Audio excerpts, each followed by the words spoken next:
I never expected a simple visit to my neighbor's house to change everything, but the moment her arms wrapped around me, and she refused to let go, I realized this was no ordinary embrace, it was a confession without words. I've lived in this neighborhood for nearly 2 years now, and in all that time, I've never stopped noticing her. She wasn't someone you could overlook, not because she tried to be seen, but because there was something in the way she carried herself, something quiet and unshakably graceful. She was my neighbor's wife. A woman in her early 40s, with a presence that felt both comforting and untouchable. I'd watch her sometimes from my window or when I walked past her garden, never in a way that felt wrong, just admiring the way she seemed to belong so naturally in the world around her. Her garden was always alive with color. Roses climbing the fence, marigolds scattered like fire in the soil, and jasmine that filled the air with its soft fragrance on summer evenings. Often, I'd see her out there with a pair of gloves, brushing dirt from her palms, tucking a loose strand of hair behind her ear when the breeze would play with it. That small, unthinking gesture, so ordinary, yet so full of grace, left me strangely mesmerized. And then there was her laughter. I only ever caught pieces of it, drifting through the thin air between our homes, usually when she was on the phone or speaking to a friend. It wasn't loud or careless. It was warm, like the kind of laugh that makes you feel safe, even if you weren't part of the joke. What struck me most, though, was how she carried silence. She wasn't the kind of person who filled every moment with chatter. No, she moved through her days with a calmness, as though she was holding back whole oceans of thought behind her steady eyes. That quietness drew me in even more than her beauty. She was beautiful, yes, but not in the fleeting, obvious way that turns heads on the street. Hers was a beauty that settled into you slowly. The lines around her eyes when she smiled only deepened her charm, proof that she had lived, laughed, maybe even hurt. There was strength there, but also something softer, something vulnerable that only revealed itself in unguarded moments. I remember one evening clearly. The sun had just begun to dip low, painting the sky in streaks of gold and pink. I saw her step onto her porch, holding a small mug in both hands. She didn't see me, and I didn't call out to her. I just watched as she leaned against the wooden railing, her hair catching the light, her eyes fixed on the horizon. There was a stillness to her, a kind of peace that wrapped around me even from a distance. And for reasons I couldn't explain, my chest tightened. Not with desire, not yet, but with a kind of quiet fascination. A recognition. I didn't know then how close our worlds would come to colliding, or how her arms would one day wrap around me and refuse to let go. But in that first glimpse, gentle, fleeting, almost sacred, I felt the first spark of something I didn't have a name for yet. It happened on a quiet evening, the kind of evening where the streets felt hushed and even the air seemed heavier with stillness. I had just stepped outside to throw some trash away when I heard her voice call out softly across the fence. "Could you give me a hand for a moment?" I turned, surprised. She stood there in her driveway, struggling with a heavy box, groceries, by the look of it, though far too many for one person to manage. She had that determined look in her eyes, like she hated asking for help but had no other choice. I walked over quickly. "Of course," I said, taking the box from her arms. The weight of it nearly tipped me forward, it was much heavier than she let on. She gave a small laugh, brushing a loose strand of hair from her forehead. "I may have overestimated myself," she admitted, her voice carrying that calm warmth I had come to recognize. We carried the things inside together, and as I stepped into her home for the first time, I was struck by how different it felt compared to mine. My place was plain, functional, a few personal touches here and there. But hers felt alive.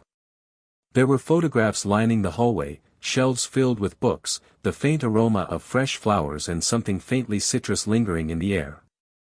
It was the kind of home that seemed to breathe, to hold stories in its corners. She moved with practiced grace, setting things in their places, and I followed her lead, placing the box gently on the kitchen counter. The soft glow of a lamp lit the room, wrapping everything in a golden hue. "Thank you," she said, her eyes meeting mine briefly. It should have been a simple glance, no more than courtesy, but it lingered. There was something in it, something unspoken, like she was truly seeing me, not just acknowledging my help. I found myself smiling without meaning to. "Anytime," I replied, and I meant it more than she probably realized. We made small talk as she put away the groceries. She asked about my work, my studies, little things. Nothing profound, yet her attention made each answer feel weightier, as if she was genuinely interested in every detail. That kind of presence, of being fully there with someone, was rare. At one point, when she handed me a bag to set on the shelf, our fingers brushed. Just a small touch, so fleeting it could have been accidental. But my skin tingled where it met hers, and I caught the tiniest pause in her movement before she drew her hand back. Neither of us spoke of it, but the silence that followed wasn't empty. It was heavy, filled with something unnameable. I left a short while later, the evening cool against my skin as I stepped back into the night. But I carried more than the memory of lifting groceries. I carried the warmth of her voice, the subtle fragrance that had clung to my shirt sleeve, the weight of her gaze lingering in my mind. It was just a simple favor between neighbors. That's all it was. At least, that's what I told myself as I lay awake that night, replaying the smallest details over and over, unable to shake the feeling that something had quietly shifted between us. After that evening, things seemed to change between us, though not in any way that others might notice. It was in the little things, the small moments that began to stitch themselves quietly into the fabric of my days. Sometimes I'd find her sitting on the porch in the early morning with a cup of tea, the steam curling into the crisp air. If I was heading out, she would look up, catch my eye, and offer the kind of smile that lingered long after I walked away. Other times, I'd come home from work to find her tending the garden again, brushing soil from her fingertips, and she would wave me over for a brief chat about nothing in particular. These weren't grand encounters, no dramatic confessions or sweeping gestures. But it was the ordinary that began to feel extraordinary. One afternoon, she invited me to sit with her on the porch while she poured herself a second cup of coffee. I remember the way the sunlight filtered through the trees, painting shifting patterns across the wooden steps. We sat side by side, not too close, yet not far enough to feel like strangers. She asked me about my day, and I told her about work, about how frustrating it could be, about how sometimes it felt like I was running in circles. She listened, not just nodding politely, but listening in a way that made me feel as though every word mattered. And when she responded, it wasn't with easy encouragement, but with thoughtful honesty. She shared a story from her own life, a memory from years ago, something that carried the weight of experience. Her perspective felt grounding, like she saw the world through a wider lens, and for reasons I couldn't explain, I wanted to keep hearing more. At one point, as she reached to take her mug from the railing, her fingers brushed lightly against the back of my hand. Just the softest contact, but enough to send a current through me. I froze, and for a split second, so did she.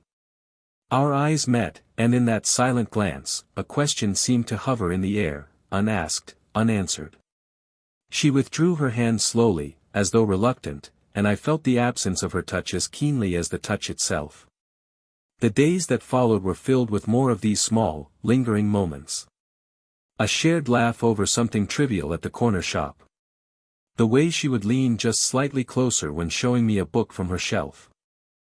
The pause in her gaze when our shoulders nearly brushed while walking side by side. None of it could be explained away as deliberate, and yet none of it felt accidental either. And each time I walked away, I found myself carrying her presence with me, the echo of her voice, the scent of her perfume, the memory of her hand brushing mine. Little by little, without either of us speaking it aloud, something unspoken was building between us. Something fragile. Something dangerous. And yet, something I couldn't bring myself to resist. It was late one evening when the tone between us shifted. The air outside carried that coolness only autumn evenings seemed to hold, the faint rustle of leaves, the steady hum of crickets in the distance. She had invited me in after we'd both lingered too long on the porch, and I followed her into the warm glow of her living room. A single lamp lit the corner, its amber light softening the space, making shadows stretch lazily along the walls. We sat across from each other, mugs in hand. The silence between us wasn't uncomfortable, but it felt weighted, as though something sat just beyond words. She stared into her cup for a long time before speaking, her voice quieter than usual. "You know," she began, almost hesitantly, "sometimes this house feels too quiet." I didn't move. I only listened, sensing she was offering me a piece of herself she didn't often show. She went on, her fingers tracing absent circles along the rim of her mug. "People see the surface, the garden, the smiles, the neat little routines, and they think everything must be perfect. But there's a kind of silence you can't explain to anyone. The kind that fills every room, even when someone else is in the house." Her words hung in the air, delicate but heavy. I wanted to say something, anything, but I couldn't. And maybe she didn't need words. Maybe she only needed me to listen. Her eyes lifted then, meeting mine. There was no bitterness in them, no anger. Just resignation. A deep, quiet loneliness she had kept hidden for far too long. I swallowed, my throat tight, and set my mug aside. "I can't pretend I understand," I admitted softly, "but I'm here. I'm listening." Something in her expression faltered, like a crack in carefully built armor.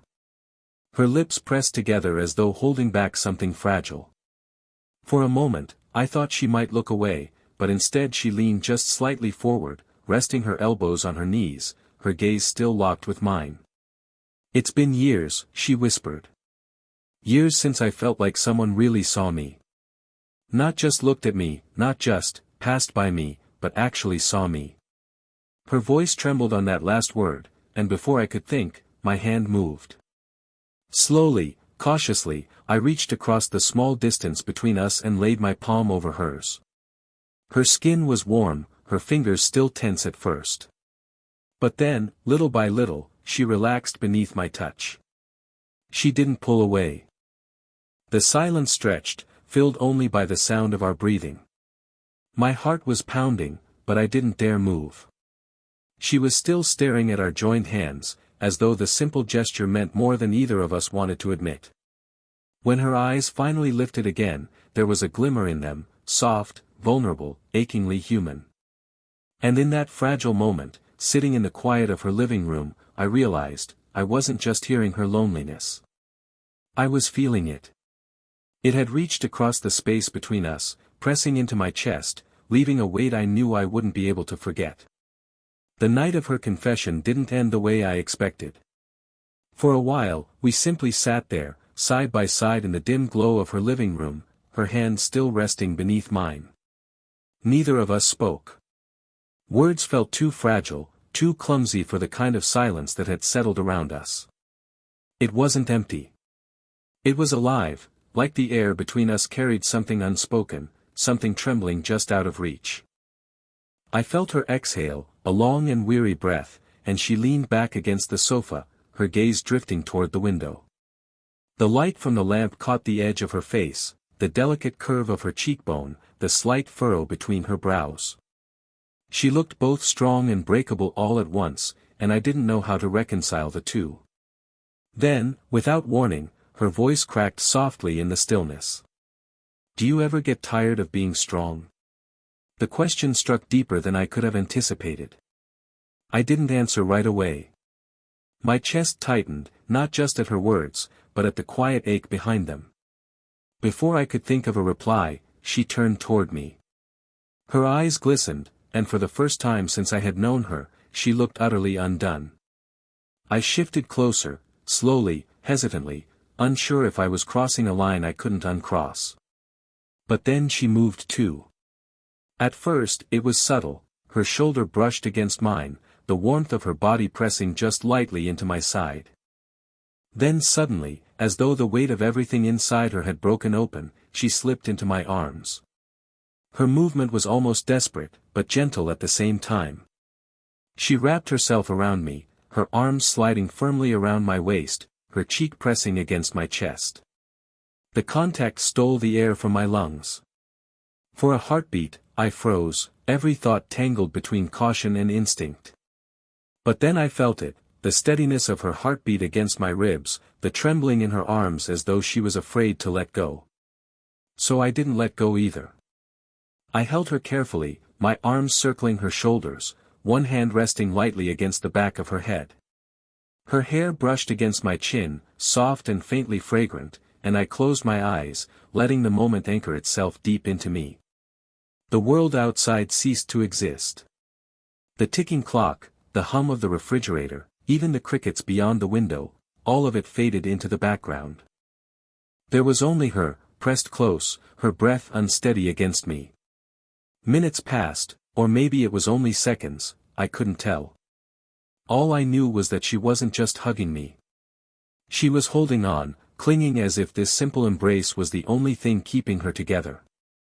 And in that closeness, something shifted inside me. Whatever unspoken line had once separated us blurred completely. I didn't whisper reassurance. I didn't ask her to explain. I only held her tighter, letting my silence say what words could never capture, that in this moment, I was here, and I wasn't going to let her fall apart alone. I don't know how long we stayed like that. Her arms around me, my chin resting against her hair, the world holding its breath. It could have been minutes. It could have been longer. All I knew was that I didn't want to be the first to let go. But eventually, she did. It wasn't sudden. It was slow, reluctant, like peeling herself away from something she wasn't ready to lose. Her arms loosened, her cheek lifted from my chest, and the warmth between us began to fade in small increments.